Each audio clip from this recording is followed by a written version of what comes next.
சில நபருக்கு சில பழக்கங்கள் இருக்கலாம். அதாவது மற்றவங்களையே பார்த்துட்ருப்பாங்க. ஒரு ட்ரெஸ் போடுவாங்க. அந்த ட்ரெஸ் எதுக்காக போடுவாங்கன்னா, இந்த ட்ரெஸ்ஸை எல்லோரும் பார்க்கணும். தலை சீவுவாங்க. நான் தலை சீவுறத எல்லாம் பார்க்கணும். அதாவது நான் தலை சீவிட்டு அழகா இருக்கிறத எல்லாம் பார்க்கணும். அதேபோல் அவங்களுடைய எல்லா செயல்களும் மற்றவங்கள நோக்கி தான் இருக்குமே தவிர, அது தன்னை நோக்கி இருக்காது. இப்போ தன்னை நோக்கி இருக்காது அப்படிங்கிறது என்ன மீனிங் அப்படின்னு சொன்னால், அதாவது இறைவன் அப்படிங்கிற ஒரு விஷயத்த மறந்துட்டு, இயற்கை அப்படிங்கிற ஒரு விஷயத்த மறந்துட்டு என்ன பண்ணுவாங்கன்னா, அதை எல்லாமே மற்றவங்களுக்காகவே பண்ணுவாங்க. இப்போ நான் தலை சீவுறேன் அப்படின்னா, இப்போ தலை அப்படிங்கிறது என்னென்னா, நம்ம தலைமுடி அதிகமாக இருக்குது. அந்த முடியை நம்ம சீவாம விட்டால் என்ன ஆகும்? அதை நம்ம பராமரிக்கலை அப்படின்னா, அந்த தலைமுடியெல்லாம் சிக்கு பிடிச்சிரும். அப்போ என்னன்னா, அந்த இயற்கையுடைய ஒரு தேவை அந்த இடத்துல இருக்குது. நமக்கு பொறுப்பு இருக்குது. அதை நம்ம செஞ்சு தான் ஆகணும். உடை அணிகிறோம் அப்படின்னு சொன்னால், அது நம்ம மானத்தை மறைக்கணும். அது கட்டாய தேவை. அதே போல் என்னென்னா, நம்ம ஒவ்வொன்றும் இறை சிந்தனையோடு நம்ம பண்ணோன்னு சொன்னால், அதுதான் நம்மளை கவனிக்கிறது. நம்ம அப்படி நம்மளை கவனிக்காமல் மற்றவங்களே கவனிக்கிறோம் அப்படிங்கும்போது என்னென்னா, அது நோய்க்கு காரணமாக அமையுது. நம்ம மன உளைச்சலுக்கு காரணமாக அமையுது. நம்ம வாழ்க்கையில் சந்திக்கக்கூடிய எல்லா பிரச்சனைகளும் அது அடிப்படை காரணமாக அமையுது. அதாவது என்ன அப்படின்னா, இப்போ நான் இருக்கிறேன். இப்போ என்னோடய சிந்தனை மட்டும் தான் எனக்கு இருக்கணும். அதாவது நான் இன்றைக்கி வேலைக்கு போகிறேன். நான் இன்றைக்கி ஒரு தொழில் செய்கிறேன். நான் ஒரு சமூக சேவை செய்கிறேன். இல்லை நான் படிக்கிறேன். இல்லை நான் என்ன பண்ணுறேன் அப்படின்னு சொன்னால், புதுசாக ஒரு கண்டுபிடிக்க போகிறேன். இல்லை நான் ஒரு சிந்தனையில் இறங்க போகிறேன் அப்படிங்கும்போது, எல்லா இதிலும் நம்மளை பற்றி தான் சிந்தனை இருக்கணுமே தவிர, அது மட்டும் இருந்தாவே போதுமானது. நம்ம வாழ்க்கையில் என்னென்னு சொன்னால், நல்ல நிலையை அடைஞ்சிடலாம். அதாவது நோய்கள்லேருந்து குணமடைஞ்சிடலாம். நம்ம பிரச்சனைகள் வெளியே வந்துடலாம். ஆனால் நம்ம இதை விட்டுட்டு நம்ம எல்லாத்துலேயும் மற்றவங்களே பார்த்துருந்தோம் அப்படின்னு சொன்னால், நமக்கு என்ன ஆகும் அப்படின்னா, அது ஒரு பொறாமையாக மாறி பெருமைக்காக ஒரு செயலாக மாறிடும். இப்போ நம்மளை மட்டுமே பார்த்தா போதுமா? அப்போ பொதுவான சிந்தனை வேண்டாமாங்கிற ஒரு கேள்வி உங்களுக்கு வரலாம். ஆனால் என்ன அப்படின்னு சொன்னால், எப்போ நீங்கள் சுய சீர்திருத்தம் அடைகிறீங்களோ, அப்போ தான் என்னென்னா உங்களுக்கு பொதுவான சீர்திருத்தத்தினுடைய பொறுப்பு கொடுக்கப்படுமே தவிர, நம்ம சரியில்லாமல் யாரையும் திருத்தவே முடியாது. அப்போ அடிப்படை நம்ம சரி செய்கிறது தான். நம்ம சரி செய்கிறது மூலிமா என்னென்னு சொன்னால், பொதுப்பணி அப்படிங்கிறது கண்டிப்பாக நடக்கும். இப்போ நம்ம இது என்ன சொல்ல வரோம் அப்படின்னா, ஒருத்தர் ஆரோக்கியமான நபராக இருக்கார், ஆளுமை பெற்ற நபராக இருக்கார், இயற்கையாகவே அவருக்கு அது கொடுத்துருச்சு. அவருக்கு சுயதிருத்தம் அப்படிங்கிறது தேவையில்லை, கொஞ்சமாக தேவைப்படலாம்.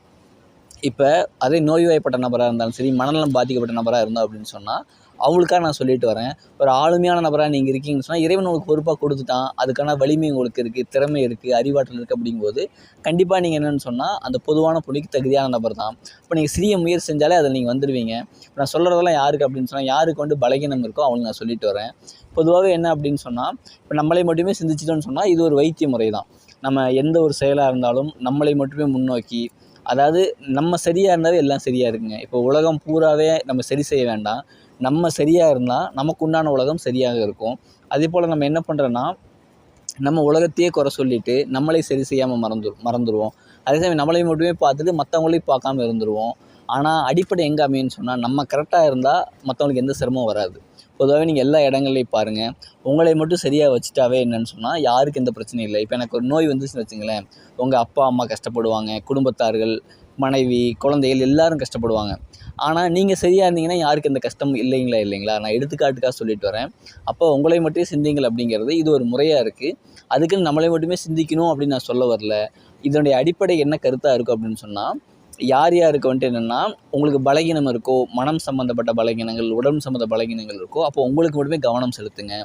எப்போ நீங்கள் உங்கள் உடம்பு நல்லாயிருச்சு, உங்களை மட்டும் கவனம் செலுத்தி உங்களை குணப்படுத்திட்டீங்க, அதே சமயம் வாழ்க்கையில் ஒரு தெளிவு உங்களுக்கு கிடச்சிருச்சு. இப்போ நீங்கள் என்ன பண்ணலாம் அப்படின்னு சொன்னால், அடுத்தது சமுதாயத்தின் பக்கம் போகலாம், மக்களுக்கு உதவி செய்யக்கூடிய வழிகாட்டக்கூடிய நபராக மாறலாம். அப்போ நீங்கள் இயற்கையாகவே நல்ல ஆளுமை பெற்ற நபராக இருந்தால் உங்களுக்கு தேவையில்லை, இயற்கையாகவே உங்களுக்கு கொடுக்கப்பட்டுருச்சு அப்படின்னா உங்களுக்கு ஒரு சிறு முயற்சி போதுமானது தான். அதுலேருந்து என்ன தெரியுது அப்படின்னு சொன்னால், நம்மளை மட்டுமே சிந்திக்கணும் அப்படிங்கிறது நம்ம பார்வையாக இருந்தாலும் சரி, பேச்சாக இருந்தாலும் சரி, செய்கிறது எல்லாமே நம்மளை நோக்கியே இருக்கணுமே தவிர மற்றவங்களை நோக்கி போகக்கூடாது. மற்றவங்களை பற்றி பேசுகிறதோ, மற்றவங்களை பற்றி யோசிக்கிறதோ, மற்றவங்கள எல்லாத்துலேயும் மற்றவங்கன்னு பார்க்காம எல்லாத்துலேயும் நம்ம மனசையே தான் பார்க்கணும். இப்போ வெளியே ஒரு தப்பு நடக்கும், உடனே தப்பு போய் தட்டி கேட்கணும் தான். ஆனால் நம்மளே பலகீனமாக இருக்குமா இல்லைங்களா? நமக்கு அந்த பொறுப்பு கொடுக்கப்படல. அப்போ என்ன பண்ணணும், நம்மளை ஃபஸ்ட்டு சீர்திருத்திக்கணும். இப்போ என்னென்னா, அந்த தப்பு நடக்கும்போது நம்மளை சீர்திருத்தல் அப்படிங்கன்னா, நம்ம அதை என்ன பண்ணுறோம் அப்படின்னா, நம்மளால் முடிஞ்ச அளவுக்கு அதை வச்சு நம்மளை சீர்திருத்திக்கிறோம். அதே சமயம் நமக்கு அது ஒரு நாள் பொறுப்பு கொடுக்கப்படும். அப்போ நம்ம சரியான முறையில் செய்வோம். ஆனால் இப்போ போய் அதை சரி செய்ய போயிட்டோம் அப்படின்னு சொன்னால் நம்மளே சிக்கலில் இருக்கோம். இன்னும் போய் சிக்கலில் சிக்கிடுவோம். இன்னொரு முறை இருக்குது, நம்ம வந்துட்டு பொதுவான விஷயங்கள் செய்யும்போது நமக்கும் சீர்திருத்தம் கிடைக்கும். அது ஒரு வகை தான். இப்போ ஒரு பொதுவான விஷயங்கள் செய்வாங்க, மக்களுக்கு போய் நல்ல விஷயங்கள் செய்வாங்க. அப்படி செய்யும்போது நமக்கும் ஒரு மாற்றங்கள் கிடைக்கும்.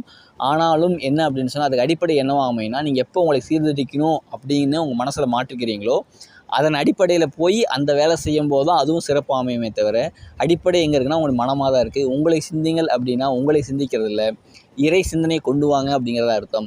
நம்மளை மட்டுமே சிந்திங்க. இப்போ நம்ம டாக்டர்கிட்ட போகிறோம், டாக்டர் என்ன சொல்கிறோம், உங்களை நம்பி வாங்க, என்னை நம்பி வராதிங்க அப்படின்னா, அவர் நம்மளை நம்பி வர சொல்லலை. என்ன சொல்கிறாரு அப்படின்னா, உங்கள் இறைவனை நம்பி வாங்க அப்படின்னு தான் அர்த்தம். அதே போல் உங்களை மட்டுமே சிந்திங்கள் அப்படின்னா, உங்களை மட்டும் சிந்திங்கள் அப்படின்னு சொல்ல வரல, இறை சிந்தனையை கொண்டு வாங்க. அந்த இறை சிந்தனை தான் என்ன பண்ண அப்படின்னு சொன்னால், உங்களை சரி செய்யும், உங்களை சார்ந்த எல்லா பிரச்சனைகளையும் சரி செய்யும், நோய்களை சரி செய்யும். இப்போ அடிப்படை என்னவா அமையும்னு சொன்னால், நம்மளுடைய இறை சிந்தனை தான். இறைவன் பக்கம் நம்ம திருந்துறது தான் என்னன்னு சொன்னால் முக்கியமே தவிர, நம்ம கவனிக்கிறதுங்கிறது நம்ம நம்ம நம்ம மனதில் இருக்கக்கூடிய அந்த ஆன்மா, அந்த உள்ளம் என்ன விஷயம் அறிவிக்குதோ அதை கவனிங்க. அந்த இறை அறிவிப்பை கவனிங்க. அந்த இறை அறிவிப்பின்படி வாழுங்க. அதன் ஆளும்போது என்னென்னு சொன்னால், நீங்கள் உங்களையே கவனம் செலுத்துறீங்க. எப்போ உங்களே கவனம் செலுத்துறீங்களோ அப்போ என்னென்னா, நீங்கள் மற்றவங்களுக்கு வழிகாட்டக்கூடிய நபராக, அதே சமயம் அவங்களே தேடி வந்து உங்கள்கிட்ட உதவி பெறக்கூடிய நபர்களாக, உங்களுடைய செயலே அவளுக்கு வழிகாட்ட நபராக நீங்கள் மாறிடுவீங்க.